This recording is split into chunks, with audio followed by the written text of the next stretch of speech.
Hello friends, welcome to all my viewers. இன்றைக்கி நம்ம Alabama ட்ரிப்போட part 2 video தான் பார்க்க போகிறோம். அப்போ நாங்கள் அலபாமா, லூசியானா, மிசிசிப்பி எல்லாம் கவர் பண்ணிவிட்டு டெக்ஸஸ் வரைக்கும் போன வீடியோ பார்த்தோம். டெக்ஸஸில் டல்லாஸ் வரைக்கும் போனதை அந்த வீடியோவில் நம்ம கவர் பண்ணோம். இப்போ டல்லாஸில் நாங்கள் அங்கே எங்கள் அண்ணி வீட்டில் தான் தங்கியிருந்தோம். அங்கேருந்து சரின்னு சொல்லிட்டு அங்கே என்னென்ன பிளேசஸ்லாம் இருக்குது பார்க்கலாம் அப்படின்னு சொல்லிட்டு ஒரு 4 டேஸ் ட்ரிப்பு மாதிரி, அதாவது பக்கத்துலேயே குட்டி குட்டி ட்ரிப்ஸ்லாம் போனோம். அந்த வீடியோ தான் இன்றைக்கி நம்ம பார்க்க போகிறோம். ஃபஸ்ட்டு நாங்கள் காரிய சித்தி ஆஞ்சநேயர் கோயிலுக்கு போனோம். ஃபஸ்ட்டு டே அந்த ஆஞ்சநேயர் கோயில் ரொம்பவே நல்ல பெரிய டெம்பிளாக இருந்துச்சு. நாங்கள் இந்த மாதிரி டெம்பிள்ஸ்லாம் இந்த பக்கம் பார்த்ததில்ல, அதனால் எங்களுக்கு அங்கே ரொம்பவே டிஃப்ரெண்ட்டாக இருந்துச்சு. அது நல்லா இருந்தது ஆஞ்சநேயர் கோயில். அதுதான் நாங்கள் மொதல் நாள் பார்த்தோம். அங்கே பார்த்திங்கன்னா வீசா ரிலேட்டட் ஏதாவது இஷ்யூஸ் இருந்தால் அதுக்கு அந்த ஆஞ்சநேயர் கையில் கட்டுறதுக்கு ஒரு கலர் கயிறு இருக்குது. அப்புறம் இன்னொரு அதுக்கு ஒரு சைடு இருக்குது. இன்னொன்று வேறு ஏதாவது ஹெல்த் ரிலேட்டட் இஷ்யூஸு, ஃபினான்ஷியல் இஷ்யூஸ்லாம் இருந்தால் கட்டுறதுக்கு கயர் இன்னொரு சைடு இருந்துச்சு. அந்த மாதிரி ஆப்ஷன்ஸ்லாம் அங்கே இருக்குது. வீசா ரிலேட்டடாகவே ஒரு டெம்பிளில் ஒரு ஆப்ஷன் இருக்கிறத நான் இங்கே தான் பார்த்தேன். எனக்கு ரொம்ப வித்தியாசமாக இருந்துச்சு அது. இப்போ டெம்பிளுக்கு போயிட்டு வந்ததுக்கப்புறம் மத்தியானம் எங்கேயாவது சாப்பிட்லாம் அப்படின்னு யோசிச்சப்போ அங்கே பிளானோவில் ஜபார் பாய் பிரியாணி இருந்துச்சு. ஜபார் பாய் பிரியாணி ஒரு டைமாவது ட்ரை பண்ணணும்னு என் ஹஸ்பண்ட் ரொம்ப ஆசைப்பட்டார். அதனால் சரின்னு சொல்லிட்டு நாங்கள் ஜபார் பாய் பிரியாணிக்கு போயிட்டோம். அங்கே எல்லா டிஷ்ஷுமே நல்லா இருந்துச்சு. அங்கே சிக்கன் 65, அப்புறம் சிக்கன் ஃப்ரைட் ரைஸ் ஆர்டர் பண்ணியிருந்தோம், கொத்து பரோட்டா எல்லாமே நல்லா இருந்தது. நாங்கள் ரொம்பவே என்ஜாய் பண்ணி சாப்பிட்டுட்டு அதுக்கப்புறம் அங்கே பார்த்தீங்கன்னா இதுதான் அதோட ஆம்பியன்ஸுமே ரொம்ப நல்லா இருந்துச்சு. அங்கேவே டிவியில் ஜபார் பாய் பிரியாணி பண்ணிகிட்டு இருக்கிற மாதிரி ஒரு வீடியோ ஓடிட்டே இருக்குது. இதுக்கப்புறம் எங்கள் ஃப்ரெண்டு ஒருத்தங்க வீட்டுக்கு இன்றைக்கி போகிறதா சொல்லியிருந்தோம் ஏற்கனவே. ஆனால் இங்கே நல்லா மத்தியானம் சாப்பிட்டதுனால கொஞ்சம் டிலே பண்ணி போகலாம். ஈவினிங் அவங்க வீட்டில் டின்னர் சாப்பிட்ற பிளானில் இருந்தோம். டின்னர் சாப்பிட்றதுக்கு ஆனால் வயிற்றில் இடமே இல்லை. ஃபுல்லாக நாங்கள் நல்லா சாப்பிட்டுட்டோம். அதனால் அங்கங்கே சுற்றிக்கிட்டு இருந்தோம். சரி என்ன பண்ணன்னு தெரியல அப்படின்னு சொல்லிட்டு சுற்றிட்டு இருந்தோம். அப்படியே அவங்க வீட்டுக்கு ஏதாவது வாங்க போகலாம் அப்படின்னு சொல்லி சுற்றிட்டு இருந்தோம். ஆனால் அன்றைக்கி பிளாக் ஃப்ரைடே முந்தின நாள் அப்படிங்கிறதுனால ஒரு கடை கூட இல்லை. எங்கேயுமே கடையே இல்லை அன்றைக்கி. தேர்ஸ்டேங்கிறதுனால, பிளாக் ஃப்ரைடேக்கு முந்தின தேர்ஸ்டேங்கிறதுனால அதுக்குனால என்ன பண்ணன்னு தெரியாமல் அங்கே சுற்றிட்டு இருக்கும்போது சரி ஸ்வீட் வாங்கலாம்னு சொல்லிட்டு ராயல் ஸ்வீட்ஸ் அண்ட் ஃபாஸ்ட் ஃபுட்னு ஒரு கடை இருந்துச்சு. அதுக்கிட்ட போனால் அதுக்கு பக்கத்தில் தான் எம்டிகே இருக்குதுன்னு சொன்னாங்க. அந்த எம்டிகேங்கிறது மதுரை தட்டுக்கடை. அதுலேயுமே சாப்பாடெலாம் ரொம்ப நல்லாயிருக்கும்னு நிறைய பேர் சொன்னாங்க. மதுரை ஸ்டைலில் நம்ம அந்த நார்மல் ஹோட்டல்லாம் எப்படி செட்டிங் இருந்தோ அதே மாதிரி இருந்துச்சு. அதாவது இங்கே கடைனா வேறு மாதிரி இருக்கும்ல, அது இல்லாமல் நம்ம ஊரில் ஒரு சின்ன கூரை கடை மாதிரி இருந்தால் எப்படி இருக்குமோ அந்த மாதிரி செட்டப் பண்ணியிருந்தாங்க. அங்கே பரோட்டா, மதுரை ஸ்டைலில் பரோட்டா, சால்னா இது எல்லாமே ரொம்ப நல்லாயிருக்கும். நாங்கள் இப்போ பாருங்கள் அந்த டீ கடை மாதிரியே செட்டப் பண்ணியிருக்காங்க. சாயங்காலம் ஆனால் இங்கே டீ குடிக்கிறதுக்குனே ரொம்ப பெரிய கூட்டம் வருது. இங்கே இந்த பழைய காலத்து பாட்டு, பழைய காலத்து போஸ்டர்ஸ் இதெல்லாம் அங்கங்கே ஒட்டி வச்சுருந்தாங்க. இப்போ இதில் சாப்பிட்டுட்டு நாங்கள் எங்கள் ஃப்ரெண்டு வீட்டுக்கு போயிட்டு அதுக்கப்புறம் நைட்டு டல்லாஸ்க்கு எங்கள் அண்ணி வீட்டிலே போய் தங்கிட்டோம். இதுதான் அந்த டே அதோட முடிஞ்சுது. அடுத்து நாங்கள் 2 டேஸ் பிளானாக ஒக்லஹாமா அப்புறம் ஆர்கன்சாஸ் போகலான்னு பிளான் வச்சுருந்தோம். ஒக்லஹாமாவில் புரோக்கன் பவுன்னு ஒரு இடம் இருக்குது. அந்த இடத்துக்கு போகலான்னு சொல்லி நிறைய பேர் ரெக்கமெண்ட் பண்ணாங்க. அதனால் நாங்கள் ஒக்லஹாமாவுக்கு கிளம்பிட்டோம் காலையிலேயே.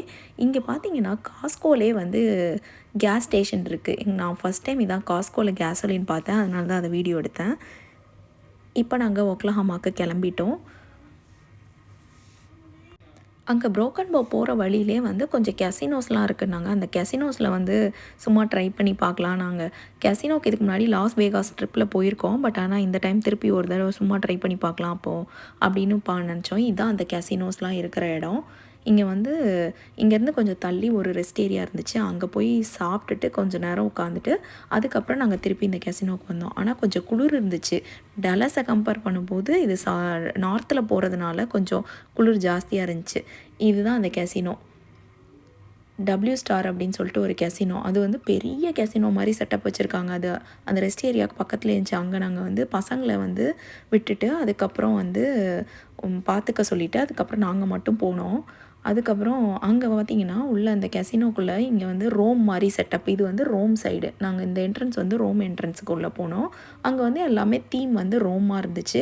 அப்புறம் க்ரீக் என்ட்ரன்ஸு, அந்த மாதிரி லண்டன் என்ட்ரன்ஸ், அந்த மாதிரி ஒவ்வொரு என்ட்ரன்ஸ்லேயும் அந்த தீமில் வெளியில் அந்த வாசலில் ஃபுல்லாக அந்த தீம் பண்ணியிருந்தாங்க. இந்த இதில் உள்ளே பார்த்திங்கன்னா ஃபுல்லாகவே நிறைய ரோமில் ரிலேட்டட் அந்த ஆர்கிடெக்சர் மாதிரிலாம் பண்ணியிருந்தாங்க மேலே அந்த ரூஃப்லலாம்.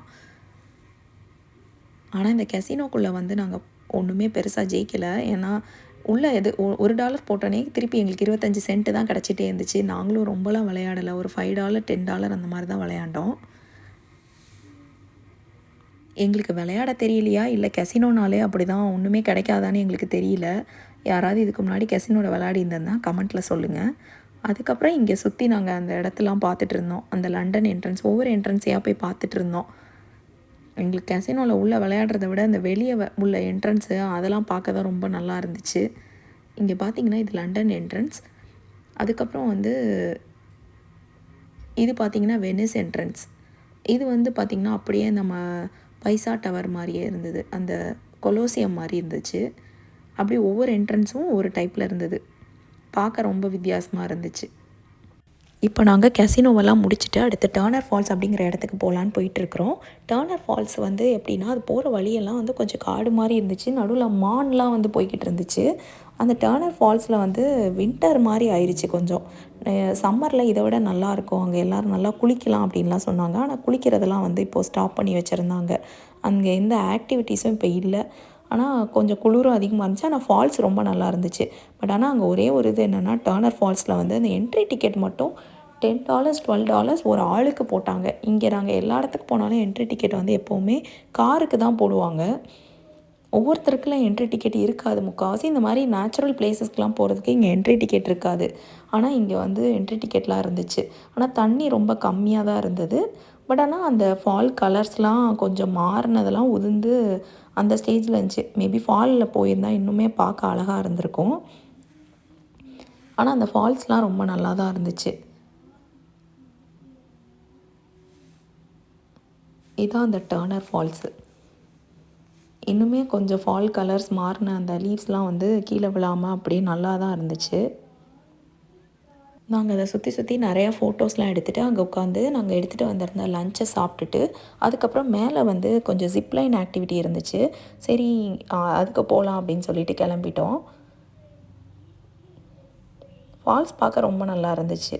ரொம்ப நேரம் அதை நின்று பார்த்துட்டு இருந்துட்டு அதுக்கப்புறம் கிளம்புனோம். மேலே ஜிப்லைன் ஆக்டிவிட்டி வந்து அதுவும் க்ளோஸ்டாக இருக்குமோன்னு நினச்சோம். பட் ஆனால் அது இருந்துச்சு. ஜிப்லைன் ஆக்டிவிட்டிலாம் வந்து என் ஹஸ்பண்டும் என் பெரிய பையனும் பண்ணாங்க. எனக்கு கொஞ்சம் பயமாக இருந்ததுனால நான் பண்ணலை. அவங்க தான் அந்த ஜிப்லைன் பண்ணாங்க. இதுக்கு அக்ராஸாக போய் அந்த ஃபால்ஸ் இருக்கிற இடத்து வரைக்கும் போயிட்டு கீழே நல்லா சீனிக்காக இருந்துச்சுன்னு சொன்னாங்க. இப்போ இந்த ஜிப்லைன் ஆக்டிவிட்டியெல்லாம் முடிச்சுட்டு நாங்கள் ப்ரோக்கன் போவில் போய் ஸ்டே பண்ணலான்னு முடிவு பண்ணிட்டோம். அன்றைக்கி ஈவினிங் போய் ஏதாவது ஆக்டிவிட்டீஸ் பண்ணலாமான்னு யோசிச்சு வச்சுருந்தோம். பட் ஆனால் குளிரும் கொஞ்சம் அதிகமாக இருந்துச்சு. சீக்கிரமே இருட்ட ஆரம்பிச்சிருச்சு. அதனால் அதுக்கு மேலே எந்த ஆக்டிவிட்டியும் பண்ண முடியாது. 2 ஹவர்ஸ் ட்ரைவ் பண்ணி போகணும் அப்படின்றதுனால ட்ரைவ் பண்ணி போயிட்டு இன்றைக்கி நைட்டு தங்கிடலாம் அப்படின்னு முடிவு பண்ணிட்டோம். அதனால் இப்போ போயிட்டுருக்கோம். போகிற வழியெல்லாம் பார்த்திங்கன்னா உங்களுக்கு வந்து இந்த அனிமல்ஸ் எல்லாம் வந்து புல் மேய்கிறதுக்கு விட்டு வச்ச மாதிரி அந்த மாதிரி நிறையா இது இருந்துச்சு. ரேஞ்ச் மாதிரி இடமா இருந்துச்சு. நிறையா அனிமல்ஸ்லாம் அங்கங்கே குதிரை மாடு எல்லாம் வளர்க்குறாங்க போல இருக்குது இந்த ஏரியாவில். அதுக்கப்புறம் உள்ளே போனதுக்கப்புறம் ரொம்ப இன்டீரியர் காடாக வர இடத்துலலாம் நிறைய மான், ஒரு இடத்துலலாம் வந்து ஒரு கரடிலாம் கூட சுற்றிட்டு இருந்துச்சு. அதுக்கப்புறம் கடைசியாக நாங்கள் வந்து இன்றைக்கி ஹோட்டல் ரூமுக்கு போயிட்டோம். ஹோட்டலில் தங்கிட்டு அதுக்கப்புறம் நாளைக்கு காலையில் ஸ்டார்ட் பண்ணலாம் அப்படின்னு சொல்லிட்டு ஹோட்டல் ரூமுக்கு சீக்கிரமே வைண்ட் அப் பண்ணிட்டோம் அன்றைக்கி நைட்டு. நாங்கள் கேபின்ஸ் தான் புக் பண்ணலான்னு பார்த்தோம். பட் ஆனால் அந்த டைம் ரொம்ப காஸ்ட்லியாக இருந்துச்சு. வின்டருக்கேவும் அவங்க எதுவுமே கம்மி பண்ணாமல் ரொம்ப காஸ்ட்லியாக இருந்துச்சு. $600 அந்த மாதிரி வந்துச்சு. இந்த ஹோட்டல் நல்லா தான் இருந்துச்சு. இது மோட்டல் 6.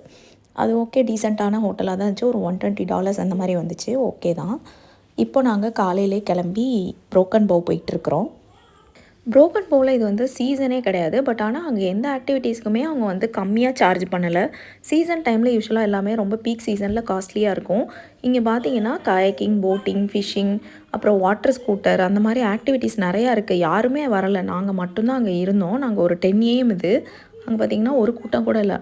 ஆனால் அந்த போட்டிங்க்கு வந்து அவங்க எவ்வளோ சொல்கிறாங்கன்னா $400 ப்ளஸ் ஃபியூவல் எக்ஸ்ட்ரா சொன்னாங்க. நாங்கள் வந்து கொஞ்சம் என்ன கேட்டோம்னா 2 ஹவர்ஸ்க்கு அந்த போட்டை எடுத்துகிட்டு போகலாம், நம்மளே ட்ரைவ் பண்ணிவிட்டு அந்த போட்டை எடுத்துகிட்டு போகலான்னாங்க. நாங்கள் வந்து 1 ஹவருக்கு தந்தால் ஹாஃப் சார்ஜில் வந்து தருவீங்களான்னு கேட்டோம். பட் ஆனால் அவங்க தரமாட்டோன்னு சொல்லிட்டாங்க. அதனால் நாங்கள் அதை பண்ணலை. 2 ஹவர்ஸ் அந்த கோல்டில் வந்து நம்மளால் ரொம்ப நேரம் எக்ஸ்போஸ் ஆகி நிற்க முடியாது. அது வெளியே நின்னாலே எப்படா இண்டோருக்கு போவோம், ஹீட்டான ஒரு இடத்துக்கு போவோன்ற மாதிரி இருந்துச்சு. அதனால் நாங்கள் அந்த இடத்த விட்டுட்டு அதுக்கடுத்து அடுத்த பாயிண்ட்டுக்கு போயிட்டோம்.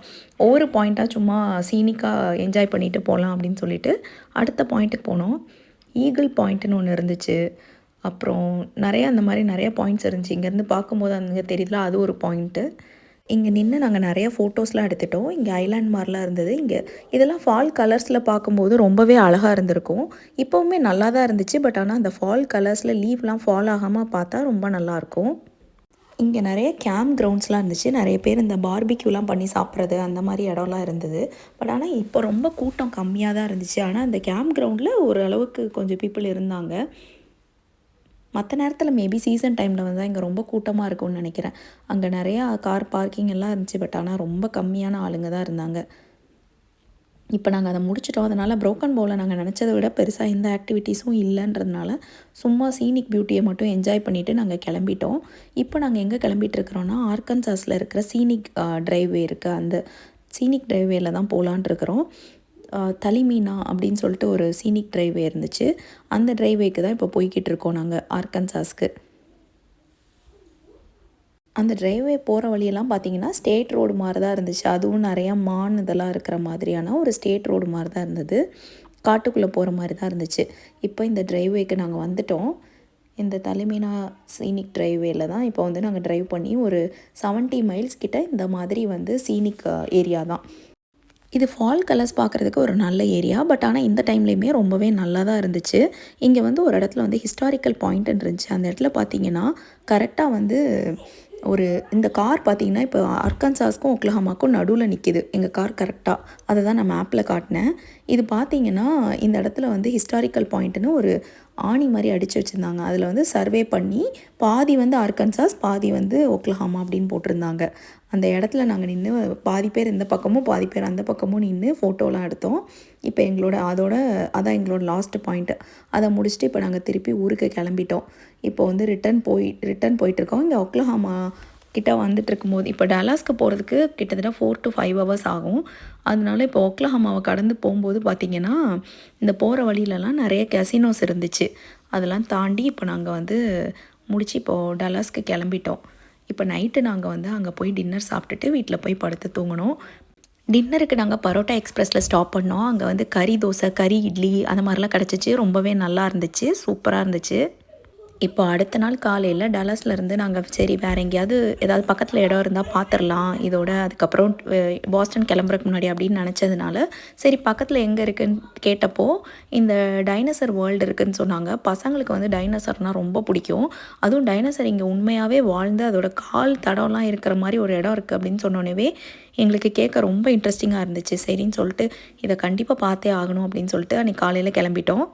இப்போது அந்த இடத்த நாங்கள் காலையிலே ரீச் ஆகிட்டோம். இன்றைக்கி கிளைமேட் ரொம்பவே சூப்பராக இருந்துச்சு. ஜாக்கெட் போட்டு போக தேவையே இல்லைன்ற மாதிரி இருந்துச்சு. குளிர்னு சுத்தமாக இல்லை. அதுவும் இது வந்து டல்லாஸ்லேருந்தும் இன்னும் கொஞ்சம் சவுத் போகிற மாதிரி இந்த மாதிரி இருந்துச்சு. அதனால் இன்னும் நல்லாவே ஹாட்டாக இருந்தது. அன்றைக்கி வெயில் நல்லா இருந்துச்சு. இதுதான் அந்த டைனோசர் வேர்ல்டுக்கு வந்துட்டோம். இந்த இடத்துல எடுத்தோன்னே இந்த மாதிரி டீரெக்ஸ் இதுக்கிட்டலாம் நல்லா ஃபோட்டோஸ்லாம் எடுத்துகிட்டு இது பார்த்திங்கன்னா டைனோசரோட கால் தடத்தை அப்படியே எடுத்து வச்சுருந்தாங்க. உண்மையாகவே டைனோசரோட கால் தடத்தை வந்து அப்படி ப்ரிசர்வ் பண்ணி வச்சுருக்காங்க.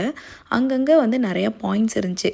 இந்தந்த பாயிண்டில் வந்து பார்த்தா டைனோசரோட அந்த கால் தடம் தெரியும் அப்படின்ற மாதிரி நிறைய இடம் வச்சுருக்காங்க. இது வந்து ஆனால் சம்மர் சீசனில் வந்து தண்ணியே இருக்காதாம்மா.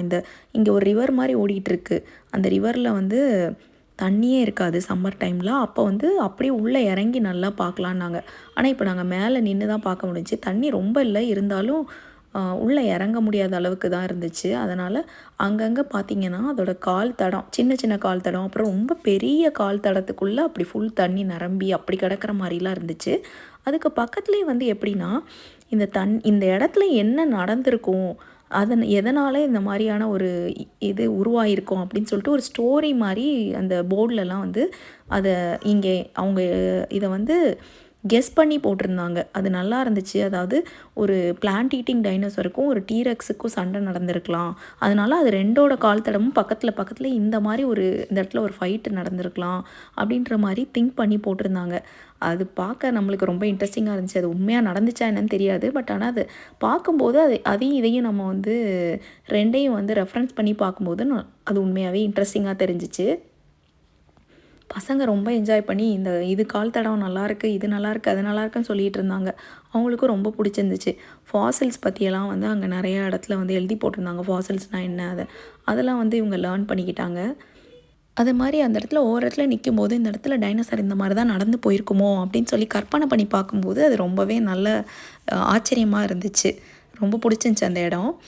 நீங்களும் இந்த வீடியோவை பார்த்து என்ஜாய் பண்ணிப்பீங்க. இந்த வீடியோ பிடிச்சிருந்துச்சின்னா லைக் பண்ணுங்கள், சப்ஸ்கிரைப் பண்ணுங்கள், கமெண்ட்லேயும் சொல்லுங்கள்.